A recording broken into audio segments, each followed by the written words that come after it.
நீ எதுக்கு 10 வாட்டி கால் பண்ணியிருக்கா?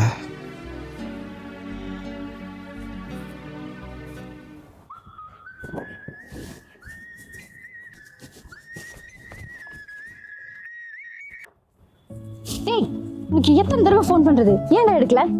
எதுக்கிட்ட இத்தனை வாட்டி கால் பண்ணியிருக்க? ஒரு ஃபோன் பண்ண எடுக்க மாட்டியா? சீ, இப்படி இருந்தா எப்படி உருப்படுறது? பேசாம உன் தலைவர் பொறுப்ப தலையை சுத்தி தூக்கி போடு. நேற்று நைட்டு ஈவெண்ட் முடிச்சுட்டு வந்து படுக்க ரொம்ப லேட் ஆயிடுச்சுடி. அதான் அசந்து தூங்கிட்டேன். ஏன் நாங்களும் கூட லேட்டா தானே வந்தோம், நாங்களா சீக்கிரம் எழுந்துக்கலையா? சரி, அப்புறம் புலம்பலாம். அந்த விஷயத்துக்கு வா. எல்லாம் ஆர்டர் விஷயமா தான். கொடைக்கானல்ல பூம்பாறைன்ற ஒரு இடத்துல இருந்து ஒருத்தர் ஃபோன் பண்ணியிருந்தாரு. ஏதோ வெட்டிங் ஆர்டர் கன்ஃபார்ம் பண்ணிருக்காங்க. அதை சொல்றதுலாம் கூப்பிட்டேன். எங்க ஃபோன் எடுத்து தொலைச்சேன், அதான் எடுக்கலையே. என்னடி சொல்ற? பெரிய ஆர்டரா போச்சா? ஆமா, என்ன பண்றது?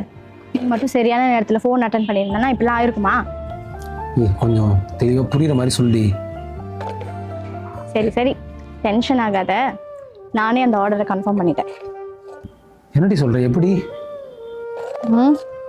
அவர் சொன்ன டேட்ல வேற எந்த ஆர்டரும் இல்லை, அதனால தான் நானே கன்ஃபார்ம் பண்ணிட்டேன். நீ பேமெண்ட்டும் அட்வான்ஸ் பத்தி மட்டும் பேசிக்கோ. சூப்பர்டி, சூப்பரு. பாராட்டினதெல்லாம் போதும், போய் வேற வேலையை பாரு போ.